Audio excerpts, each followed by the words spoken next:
GoFest Global 2024 is starting this weekend, July 13th on Saturday, and then on Sunday as well, July 14th. It will run 10 a.m. to 6 p.m. both of those days. This is going to be the biggest event of the year. Definitely one not to miss if you can. In this video, I'm going to go over all the event details, plus the best Pokemon to hunt, including the Pokemon in the wild, Ultra Beasts in the raids, and of course Necrozma and those Necrozma fusions.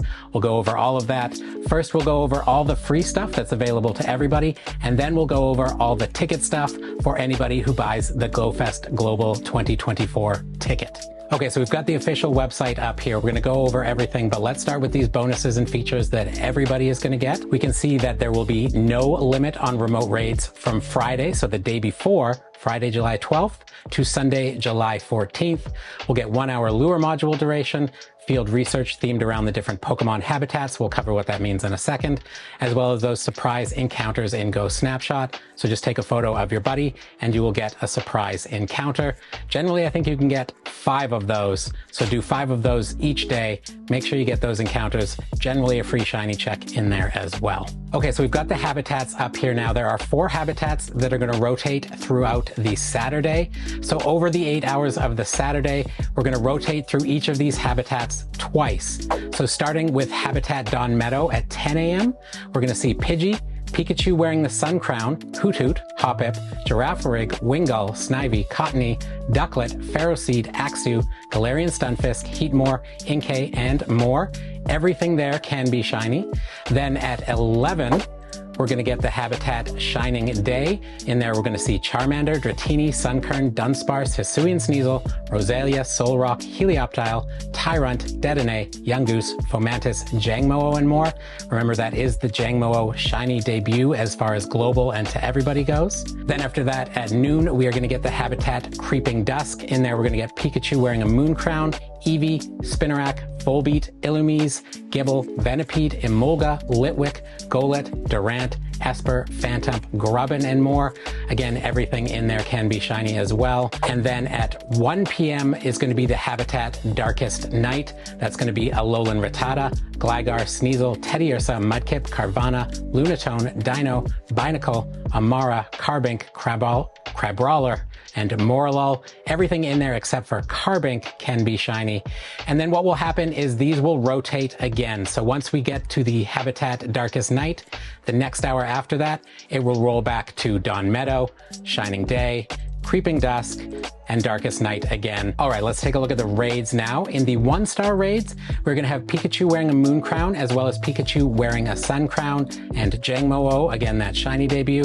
But down here it says that the Pikachu that will appear in raids will rotate with the habitats. So whichever one is out in the wild is the same one that will be in the raids. So those are going to rotate on that Saturday as well. And then in the 3-star raids, we're going to have the Espeon wearing a day scarf and Umbreon wearing a night scarf. So that's an exclusive costume Pokemon to this event, and they can be shiny. So definitely good ones to raid if you can. And then the 5-star raids on Saturday, we are of course going to have Nihilego, Buzzwole, Pheromosa, Xurkitree, Celesteela, Kartana, Guzzlord, and Necrozma. Every single one of which can be shiny. You might notice Stakataka and Blacephalon not appearing here. I'm going to throw up another graphic they posted somewhere else on the site, but not here. It does show them as appearing during Global Go Fest, so they should be in raids, I think. Okay, now let's talk about Sunday, because it will work slightly different in that we are not going to have the rotating habitats. So instead of having those rotating habitats every hour, we're just going to get all the wild spawns here mixed together throughout that entire day from 10 p.m. to 6 p.m. So you don't have to worry about the habitats rotating. You can just go out and focus on whichever Pokemon you want to. And we'll go over the best ones as far as like raid attackers and GBL goes. But of course, lots of shiny hunting to be had during this event too. So whichever one of those you want, you can focus on Sunday at any time of day. And you can also see here that for everybody, you're going to get that special research that leads to an encounter with Cosmog. Now, in terms of raids on day 2, we are going to see the Necrozma fusion forms. So we are going to get raids here for Duskmane Necrozma and Dawnwings Necrozma. When you complete these raids, you will be able to get the fusion energy for whichever one you finish raiding. Then the encounter you're going to get is just a regular Necrozma at the end. You're not going to encounter the fusion forms. You'll be able to catch Necrozma. It will have that shiny availability again. And then you will also get candies for Necrozma, as well as candies for Cosmog. So if you're going to need candies to evolve your Cosmog into Duskmane or Dawnwings, this is the best way to get them from these raids. You can focus on them on Sunday, day 2. They're not going to be out during day 1. These are going to be day 2 ones. Another thing to talk about here is the special backgrounds. So these are debuting this week during the Inbound from Ultra Space event, but they're also going to be available during Go Fest. They put out a little bit of more information here, so let's take a look at that. You can see here that on Saturday, July 13th from 10 a.m. to 6 p.m., all trainers will have a chance of receiving those special backgrounds from both Ultra Beast and Necrozma in 5-star raids after making a successful catch, of course. On Sunday, again, from 10 a.m. to 6 p.m., we will get special backgrounds for Necrozma in 5-star raids as well. And then ticket holding trainers, we'll go over this in a second for you more in a bit, but you will be able to encounter either a Solgaleo or a Lunala, and it will have a special background. It's saying it will, so that means it's guaranteed as part of your ticketed special research. And then when you fuse that Solgaleo or Lunala with a special background with a Necrozma with a special background, the resulting Duskmane Necrozma or Dawnwings Necrozma will have its own variant of the background. So that's going to be a pretty exclusive one there. You want to fuse those two that have backgrounds and get that special variant background. That's going to be the only way to get that special variant. Okay, now let's go over everything you're going to get if you bought the Global Go Fest ticket. It is still available in the store if you want to get it. I do recommend getting it as soon as possible because you are going to get some bonuses leading up to Global Go Fest as well, including access to the special 7-kilometer event eggs. 7-kilometer eggs being the ones you get from opening gifts from friends. That is live right now, so if you can get the ticket right now, you should get it right now if you're planning on getting it for Go Fest Global. And then you can hatch these eggs on the way up to Go Fest Global and hopefully hatch yourself a shiny Jangmo-O before Go Fest Global. But let's take a look at the other things that you're going to get during Go Fest Global. You are, of course, going to get that special research that will lead to an encounter with Marshadow. Notice that is a special research, so it won't go away. If you don't complete it during Go Fest Global, you'll be able to complete it afterwards. Then on Sunday, ticket holders will then receive another additional special research that focuses on Necrozma. Let's take a look at that one quickly. You can see here, we get that special research starting on Sunday. We work our way through it, and you get to encounter Solgaleo or Lunala, as well as fusion energy for whichever one you pick. You're going to have to pick a path that either leads to Solgaleo or Lunala, and then you'll get the matching fusion energy. All right, flipping back to the main site here, there is going to be the Global Challenge Arena. So every hour on Saturday, for each one of those habitats, we are going to get a separate unlock. So that is a goal that we have to complete together as a team. When we do, we're going to unlock a bonus for the rest of that hour. Generally, these unlocks are not set to be too hard, so as long as we're out there playing, we should be able to unlock it. And then for ticket holders, we're also going to get access to special Incense encounters. These are going to rotate with the habitats on Saturday, as you can see here. They are going to feature the Unowns that spell out day and night. If you can't put that together, they put them in alphabetical order, but it spells out day and night. These can be shiny. One of the only times you can get shiny Unowns, so definitely a good one to get if you've got the ticket. Then in the first hour, we're also going to see Maractus, that's the Dawn Meadow. During the Shining Day, again, we have the Unowns and then Corsola, which can be shiny. Then in Creeping Dusk, we're going to get all the Unowns and Rockruff, which can be shiny. And then in Darkest Night, again, all the Unowns and Vullaby, which can be shiny. I don't think I mentioned this, but Maractus here cannot be shiny. So regional that you can get, but can't be shiny yet. And then as ticket holders, we are also going to get access to some exclusive bonuses. So that does include a small shiny boost. This isn't like a community day though. You're not necessarily going to get tons and tons of shinies, but it is a shiny boost. So definitely more of a chance of getting shinies, especially if you're out all day grinding really hard. You can get a decent amount of shinies from the ticket. Then you get up to 6 special trades that can be made each day. You will level up your Elite Collector medal by completing habitat-themed collection challenges. hours. I imagine those will rotate with each hour, or at least the spawns that you can catch to complete them will be based on each hour. You probably have them for the entire day, hopefully. We will get up to 9 free raid passes from spinning photo discs and gyms. And if you bought the ticket from inbound from Ultra Space, you're actually going to get 10 free raid passes each day. We get those special 7-kilometer eggs. Those are the ones that I talked about earlier that you can get right now. If you buy the ticket now, you'll get these eggs right now from opening up gifts from friends. And then 2 times friendship bonus damage in raids, which is nice if you have a small party and you don't have a lot of people doing the raids. Allow you to get those raids done quicker and be able to do more raids throughout the day. All right, just a few things to cover here. There are going to be special avatar items that you can get. So you can see the Marshadow shirt here, which is pretty cool. I actually quite like this shirt. That's a very cool t-shirt. We have the GoFest Global t-shirt as well. And then we have the Sun and Moon crowns that you'll be able to buy. If you bought the ticket, you should have got these from completing the research that came out earlier. If you bought the ticket early enough, you might already have these. If not, you'll be able to buy them in the avatar shop during this event.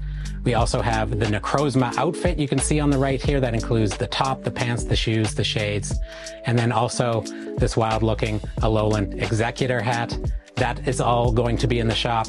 And then of course, we are going to have event themed stickers as well. You can buy them. There is a bundle in the shop right now, but you're just going to get them from opening gifts and spinning Pokestops. In fact, you should be able to get them this week leading up to GoFest. You might already have them in your sticker collection right now. All right, before we move on to the best Pokemon to hunt, I want to give you a few more details about fusions. I did put a video out about how fusions work, and I will link to that so you can go watch that for the full details. But a couple things I think people might want to ask is if you're fusing a Solgaleo or Lunala with Necrozma, which stats does it take? Just remember that this is a Necrozma form, so it's going to take Necrozma's stats. Also, only one of them needs to be shiny, so if you have a shiny Necrozma and you fuse that with one of the Cosmog evolutions, it is going to be shiny. You don't need both of them to be shiny because you can't get the shiny form of the Cosmog family right now. But as long as Necrozma is shiny, your fusions will be shiny. It will take Necrozma's stats. And when you fuse them, you will actually get your Solgaleo or Lunala will still be in your inventory, but it will be grayed out, so you can't use it. You can't really go to it. If you power it up while it's fused, we don't really know the answer to this, but again, because it's a Necrozma fusion, all of that should apply to Necrozma. If you end up defusing them, which you can do, you can unfuse them or defuse them. When you do that, then Necrozma will probably be the one to keep the levels and not the Solgaleo or Lunala. And then one more thing to go over as far as their signature moves, because if you don't know, when you fuse Necrozma with either Solgaleo or Lunala, they will get their signature moves, but you don't have to do that during GoFest. It should apply any time you fuse them. Doesn't matter when you do it. So you don't really have to worry about rushing to do it to be able to get that signature move. You can do it at any time. And then another question that I think some people might have is getting more fusion energy once this event is done. There will be no way to do it. You can't walk your fusion for more fusion energy, and you won't be able to get it except from these fusion raids. I'm sure those will come back at some point in the future. I don't know when, but at some point they will come back. But until then, you probably want to do as many raids as you can on Sunday to be able to get as much fusion energy as you can. Remember, for ticket holders, you are going to get either lunar or solar fusion energy from completing that branching research. You have to choose which one. You don't get both. You get one or the other. It will match whether you get Solgaleo or Lunala. You'll get the matching fusion energy, but then you can focus in the raids and get more fusion energy for the one that you didn't get from the ticket. And for everybody else, just get as much of that fusion energy as you can get. Now, in terms of which of those are the best, we are going to jump into talking about the best Pokemon right now. So let's do that, talking about what are the best Pokemon to hunt during this event. Okay, so we've got the PvPoke website up here. We'll take a look at PvP quickly. We can see that Dawnwing's Necrozma actually ranks number 7. It has that Moongeist beam there, a special move. And then Duskmane ranks number 15, and then Necrozma number 71. So Dawnwings is ranking the highest here, but they're both ranking pretty well. But let's take a look at their stats, because if we jump over here and take a look at Dawnwings, you can see it's Psychic Ghost type. Come down to its stats here: max CP of 4634, an attack of 277, a defense of 220, and a stamina of 200. And then you can see its weaknesses here: dark and ghost. And then you can see that's 256% damage for each. So that's pretty hefty. It's going to take a lot of damage from dark and ghost type moves. And then its resistances, there aren't many, but fighting, it's only going to take 24.4% damage, normal 39.1%, poison 62.5, and psychic 62.5. But if we go up here and we flip over to Dusk main Necrozma, psychic steel type, they have the same exact base stats, just so you know. We scroll down, the weaknesses here, dark, fire, ghost, and ground, only 160% damage from each of those though. And then the resistances, a lot more resistances here, none that are 24, but poison and psychic, both 39.1, and then dragon, fairy, flying, grass, ice, normal, rock, and steel, all 62.5%. So this one, definitely a better defensive typing here, Psychic Steel for Dusk main Necrozma. So Dusk main, I think here is going to be a better defensive type, but it's not performing as well in Master League, and they don't rank anywhere else in the GBL, just in Master League. I do think this is going to be a fun one to run in Master League. It's also going to be a very good steel type raid attacker because that signature move that it gets is a steel type move. And it does, of course, have steel type fast moves as well. If we scroll down and see here, you can see it gets access to Metal Claw, Psycho Cut, and Shadow Claw as well. So you could run it either as a psychic type or as a steel type. You will be able to add second moves to it. As far as what happens when you defuse it, I don't know exactly. My guess is Necrozma would keep the second move. It doesn't list the signature move, as you can see here, but it will get that signature move when you fuse it, Sun, Steel, Strike, and that is going to be a steel type move. So probably a good steel type raid attacker. Definitely one to have in your collection. So Dusk main Necrozma, if you're going after raid attackers, definitely the best one to go after there. If you're going after GBL, honestly, I think both of them will be good, and I would probably still go with Dusk main, but Dawn Wings is ranking the highest there. So if you want to go after the best one for GBL in Master League, might be that Dawn Wings one there. All right, now let's take a look at the rest of the Pokemon. What will be the best ones to focus on as far as usefulness? Of course, lots of shinies to hunt, and you determine, what are your favorite shinies? But in terms of usefulness for raid attackers or for PvP, let's jump into that now. Starting with Pidgey. Pidgey does have a Mega in the game, Mega Pidgeot. It is a good flying type raid attacker, but also just a good one to have for that Mega so you can boost candies for its type.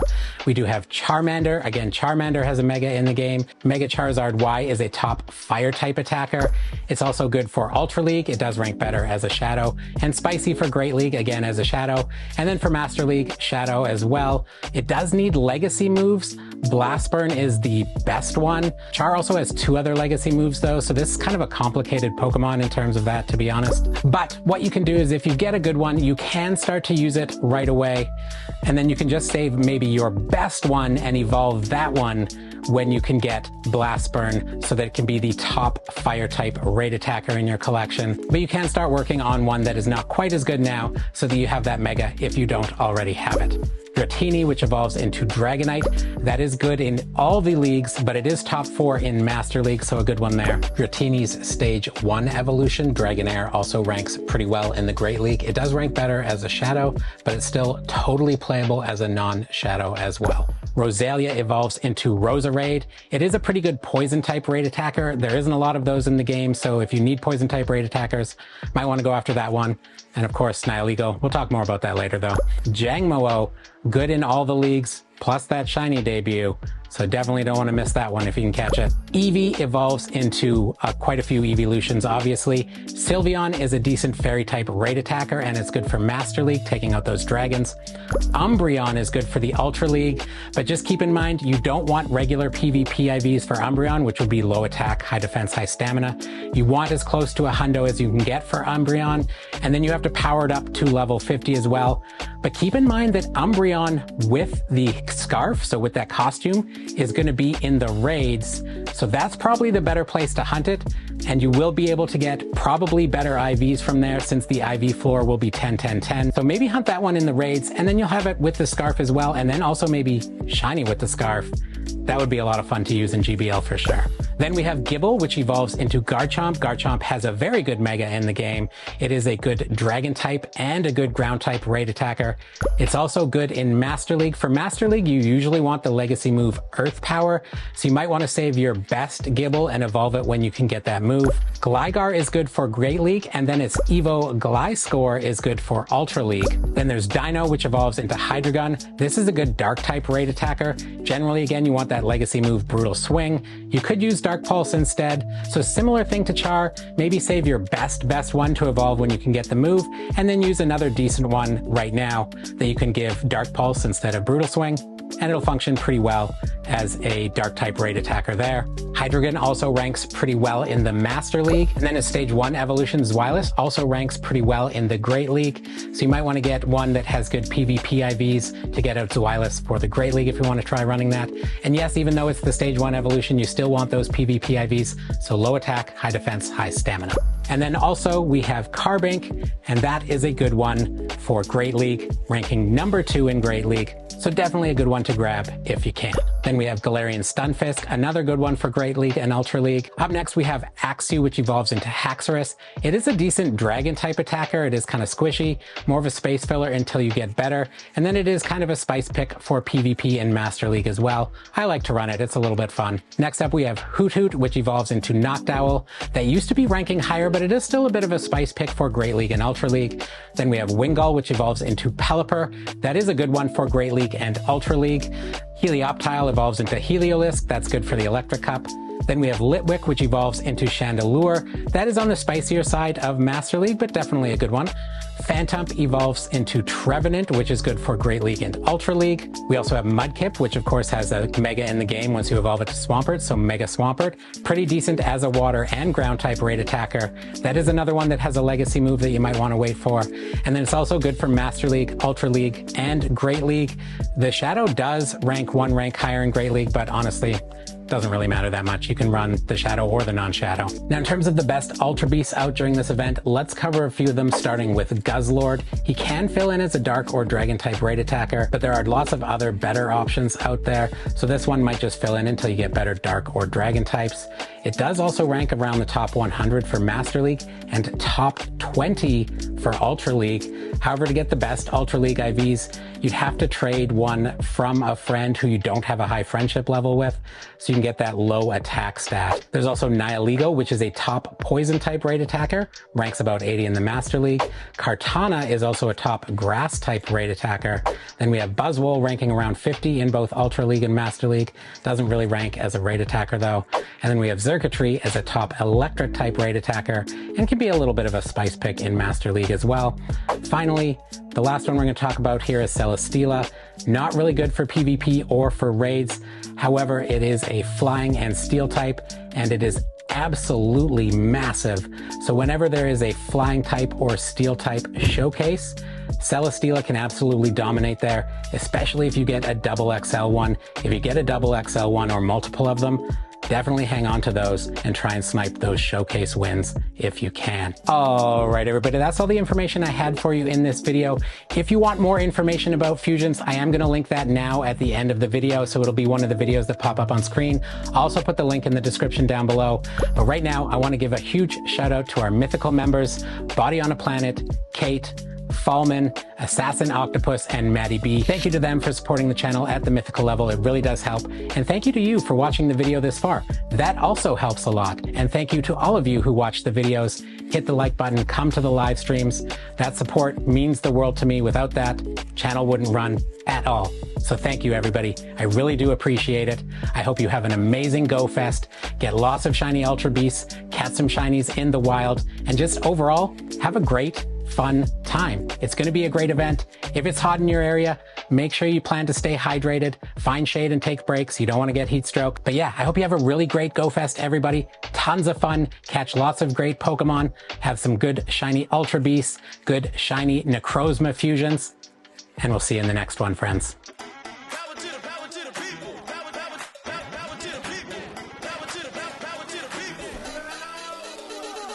I've got something incredibly funky.